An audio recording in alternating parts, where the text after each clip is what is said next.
Welcome back, friends. In this video, I'll guide you through fixing the try searching to get started problem on YouTube that you might encounter in Google Chrome. Let's dive into the solution without delay. When you launch Google Chrome and navigate to YouTube, you might encounter this error message. To resolve it, follow these simple steps. Firstly, click on the padlock icon next to the website address, then select Cookies and Site Data. Next, choose Manage then on Device Site Data and delete the listed options. Ensure you also select the option to delete data when you close all windows.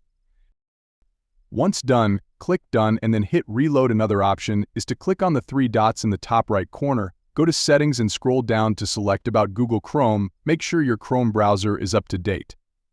After confirming, close Chrome and restart your PC or laptop. Your problem should now be resolved. His method should help you easily tackle the try searching to get started error in both Windows 10 and Windows 11. Thanks for watching. Don't forget to like, share, and subscribe to my channel and turn on notifications to stay updated for my next video.